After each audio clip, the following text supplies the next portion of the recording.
মুখে উন্নয়ন বললে হবে না, ভোটের আগে উন্নয়ন করতে হবে, নাহলে ভোট বয়কট। বিক্ষোভ এলাকাবাসী। দক্ষিণ চব্বিশ পরগনা জেলার পাথর প্রতিমার বর্দাপুর মন্ডলপাড়া 200 নম্বর বুথে ভোট বয়কটের ডাক দিয়ে বিক্ষোভ এলাকাবাসীর। মুখে উন্নয়নের বুলি আওড়ালে চলবে না, 2026 বিধানসভা ভোটের আগে এলাকার সমস্যা দূর করে উন্নয়ন করে দেখাতে হবে, সেই দাবি তুলে শতাধিক মানুষ রাস্তায় নেমে বিক্ষোভ দেখালো। বিক্ষোভকারীদের দাবি, বামফ্রন্টের 34 বছরের রাজত্ব কেটেছে। 2011 সালে শাসক দল আসার পর পাথর প্রতিমা ব্লকের বিভিন্ন জায়গায় উন্নয়ন হলেও বর্দাপুরের 200 নম্বর বুথে মানুষজনকে বঞ্চিত করা হয়েছে। গত পঞ্চায়েতের আগের পঞ্চায়েতে তৃণমূল পঞ্চায়েত সদস্য এলাকায় ছিল, বর্তমানে বিজেপির পঞ্চায়েত। তৃণমূল বিজেপি দুটি পঞ্চায়েত সদস্য বারবার প্রতিশ্রুতি দিয়েছে এলাকায় সমস্যার সমাধান হবে, কিন্তু কেউ কথা রাখেনি। প্রায় 1 কিলোমিটার রাস্তা বর্ষা হলেই দুর্দশার শেষ থাকে না। এলাকার একটি নলকূপ সংস্কার হওয়ার জন্য তুলে নেওয়া হয়, কয়েক মাস কেটে গেলেও নলকূপ বসানো হয়নি। জল আনতে যেতে হয় এই কাদার উপর দিয়ে বহু দূরে। এলাকার অসুস্থ মানুষ প্রসূতি মায়েদের হাসপাতালে নিয়ে গেলে একমাত্র দেলাই এক ভরসা। স্কুলের ছাত্রছাত্রীরা স্কুলে যেতে সমস্যা হচ্ছে, কখনো কোলে তুলে কখনো কাঁধে তুলে তাদেরকে নিয়ে যেতে হচ্ছে। অনেকে কাদায় হাঁটতে গিয়ে আছাড় খেয়ে স্কুল না গিয়ে বাড়ি ফিরছে। এই সমস্যার সমাধান অতি সত্বর হোক। এলাকাবাসীর দাবি, এবারে আর প্রতিশ্রুতিও বলা হবে না, কাজ শুরু করলে তবেই মিলবে ভোট। অভিযোগ করতে গিয়ে চোখের জল ফেলেন অনেকেই। স্থানীয় তৃণমূল নেতা বলেন, রাস্তায় মাটি ফেলার কাজ করতে গেলে যারা বিক্ষোভ করছে তারা কাজ করতে দেয়নি, তার উপরে কেন্দ্র সরকারের টাকা না দেয় এই সমস্ত কাজের সমস্যা হচ্ছে। বিধায়ক সমীর কুমার জানা বলেন, পাথর প্রতিমায় কাদায় হাঁটতে হবে সে ঘটনা তার নজরে নেই, যদি থাকে অবশ্যই কাজ হবে। তিনিও কেন্দ্র সরকারি বঞ্চনার কথা তুলে ধরেন। দক্ষিণ চব্বিশ পরগনা থেকে বাবলু প্রামাণিকের রিপোর্ট, চ্যানেল 24/7।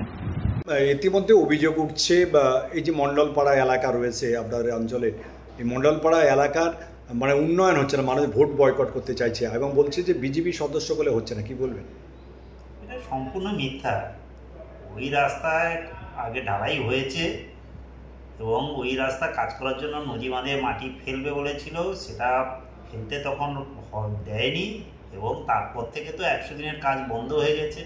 100 দিনের কাজ না ফেললে, নদী বাঁধ না মাথায় চাওড়া হলে তো ওখানে রাস্তা হবে কি করে?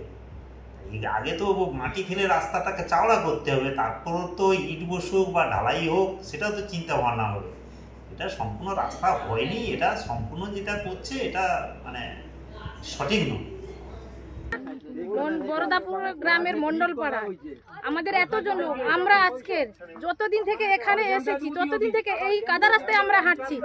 আমরা তো ভোট দিচ্ছি, আমরা তো দেশের নাগরিক। এই রাস্তায় আপনারা বলুন, আমরা বাচ্চাকে কোলে করে নিয়ে স্কুলে যেতে পারি? এতদিন 8 দিন বর্ষার 6 দিন স্কুলে বাচ্চা যায়নি, সেখানে মাস্টার তাদের বকছে। এই রাস্তায় কি রোজ রোজ বাচ্চা কোলে নিয়ে টিউশন যাওয়া, স্কুল যাওয়া কোনো মায়ের পক্ষে সম্ভব? আপনারা বলুন। আমরা তো ভোট দিই, আমরা তাই একটা নলকূপ নেই, কখন নদীর জল উপচে উঠছে বাঁধের উপরে, কখন এই রাস্তা এদিকে নদীর জল, আমরা কোন ভরসায় বাচ্চাকে একা একা ছেড়ে দেবো বলুন? আপনারা বলুন। আমরা বাচ্চাকে টাইম মতো কি স্কুলে পাঠাতে পারবো? আমরা চাষাবুষো মানুষ, আমরা বাড়ির বউ, আমাদের কাজ সংসার ছেড়ে বাচ্চাকে দুবেলা টিউশন ছাড়তে, একবেলা স্কুলে ছাড়তে 6 বার কোনো মা যেতে আসতে পারে এই রাস্তায়? কতদিন এই আন্দোলন চলবে? এই আন্দোলন আমরা যতদিন এই পাকা রাস্তা নলকূপ না হচ্ছে, টিউল এই যে নদী বাঁধ না মেরামত হচ্ছে, নদী বাঁধে না মাটি পড়ছে, ততদিন আমরা এই বয়কট করবই করব। আর কথাই যে কেউ বলে দিয়েছে তা বলে ভোট বয়কট করছি তা নয়। আমরা নিজেরা নিজের মন থেকে নিজেরা কষ্ট পেয়ে আমরা আজকের এই জায়গায় এসে পৌঁছেছি যে আমরা প্রত্যেক বছর, প্রত্যেক 5 বছর অন্তর যে পঞ্চায়েত আছে আমাদের প্রতিশ্রুতি দেয়, এই আমরা ভোট দিই, আমরা আপনাদের রাস্তা করে দেব, ভোট হয়ে গেলে রাস্তা করে দেব। আমরা সব সময় প্রতিশ্রুতিবদ্ধ, আমরা আর প্রতিশ্রুতিবদ্ধ হয়ে থাকতে চাই না। আমরা এবারে চাই নদী বাঁধ মেরামত হোক, নদী বাঁধের দুপাশে মাটি পড়ুক, নদী বাঁধ পাকার হোক, তারপরে টিউল বসুক, তারপরে যে টাইম কল দিয়ে গেছে, টাইম কলের পাইপ পুঁতে দিয়ে চলে গেছে, কোনো ব্যবস্থা নেই। কত বাড়ি আমরা এখনো টিউল পাইনি, পাইপ পাইনি। আমরা সব সুব্যবস্থা হলে তবেই না আমরা ভোট দেব। আপনার নাম? আমরা এই দাবি থেকে নামবো, আমরা না হলে এই দাবি থেকে নামবো না। আমরা একদমই মন থেকে কথা বলছি, কারণ শেখানো কথা নয়। নাম? আমার নাম মলিনা মণ্ডল, বাড়ি বরদাপুর। মহিলারা তো বয়কট করবে, কারণ মহিলারা তো প্রত্যেকদিন এই রাস্তা দিয়ে বেশি হাঁটাচলা করে। আমাদের এখানে মানুষ মধ্যবিত্ত ফ্যামিলিতে বিলং করে, বাড়ির বেটা ছেলেরা কিন্তু প্রায়ভাগই বাইরে কাজ করতে থাকে। আর দেখো, স্কুলে বাচ্চা নিয়ে যাওয়ার কাছ থেকে, জল আনতে যাওয়ার কাছ থেকে সমস্ত কিন্তু এই রাস্তার ওপরে আমাদের হাঁটাচলা করতে হয়। তার এখানে এতগুলো ঘনবসতির মধ্যে আমাদের জল খাওয়ার একটাই ব্যবস্থা, একটাই টিউল। সেখানে জল আনতে গেলে এই রাস্তা দিয়ে কাচার খেয়ে বাড়ি ফিরে আসতে হয় আমাদের। স্কুলে বাচ্চাকে নিয়ে যাচ্ছি, কাঁচাড় খেয়ে পড়ে যাচ্ছি, আবার এসে যখন ধুয়ে তাদেরকে নিয়ে যাব তখন কতটা লেট হয়ে যায়। তখন কি আমাদের টাইমে স্কুলে পৌঁছানো মানে যেতে পারে কি? যেতে পারে না, টাইম আমাদের নষ্ট হয়ে যায়। তাই আমরা চেষ্টা করেছি আমার মায়ের বোনেরা মিলে যে আমরা তো দেশের নাগরিক, আমাদের তো অধিকার আছে পাকা রাস্তায় হাঁটায়। সব জায়গায় দেখছি রাস্তাঘাট খুব সুন্দর, জল খাওয়ার সুব্যবস্থা আছে, তাহলে আমাদের এখানে নেই কেন? তাই আমরা ভাবছি যে আমরা কেউ ভোট দিতে যাব না। তাই আমরা ভাবলাম কি আমরা একটা আন্দোলন করি, চলো আমরা মানুষের কাছে বার্তাটা পৌঁছাই যে আমাদের পঞ্চায়েত, এমএলএ, প্রধান কাউকে তো বলে আমাদের কিছু লাভ হয়নি। তাই বিগত এই যে আসছে বছর আমাদের বিধানসভা ভোটের আগে আমরা ভেবেছি যদি আমাদের বার্তাটা কোনো প্রকারে তাদের কাছে পৌঁছাতে পারি, কোথায় আবেদন করতে হয় না করতে হয় সব কিছু আমরা করতে রাজি আছি, শুধু এই রাস্তাটা হওয়ার জন্য আর একটা জল খাওয়ার ব্যবস্থা হওয়ার জন্য। তাই আমরা এরকম ভোট বয়কটের আন্দোলন করেছি। যতদিন না রাস্তাঘাট হবে আমাদের এপাশের যে পূর্বপাড়ার যে লোকেরা আমরা কিন্তু ভোট দিতে যাব না। দেখুন দাদা ভাই, আমাদের বুথের যদি ভোট বন্ধ করতে হয়, আমি আপনাকে বলি এইটুকু কথা যে ওধারে মানুষ কিন্তু পাকা রাস্তায় হাঁটে, তাদের কিন্তু জল খাওয়ার সুব্যবস্থা আছে, কিন্তু তবুও আমরা তাদের কাছে হাত জোড় করে রিকোয়েস্ট করব যে দাদা ভাই তোমরা তো পাকা রাস্তায় হাঁটছো, জল খাচ্ছ, আমরা তো দিনের পর দিন এই রাস্তা দিয়ে বাচ্চাগুলোকে নিয়ে যাই, তাহলে আমাদের দিকেও তোমরা একটু এসে সাহায্যের হাত বাড়িয়ে দাও ভোটটা বন্ধ করে।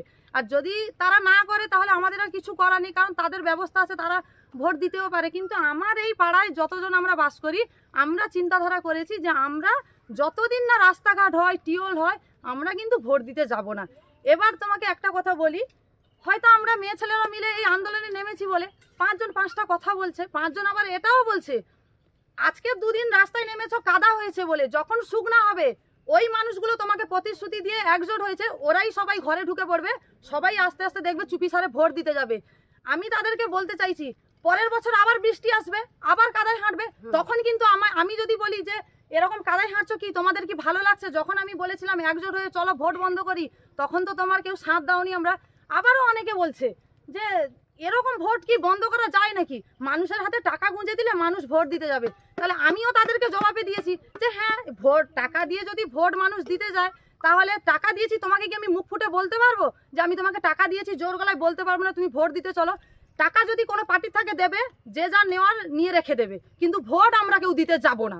এই কথা আমার এক কথা, যে আমি যখন নেমেছি আমার পুরো পাড়াকে গোষ্ঠী করে, তাই আমি সবার কাছে হাত জোড় করে, মানে সবাই তো এই রাস্তা দিয়ে হাঁটে, আমি তো আমার নিজের ব্যক্তিগত দিক দিয়ে কোনো কিছু করিনি, সবার ভালোর জন্য সবাই আমরা একজোট হয়ে যতদিন না রাস্তার কাজ হবে ততদিন ভোট বন্ধ।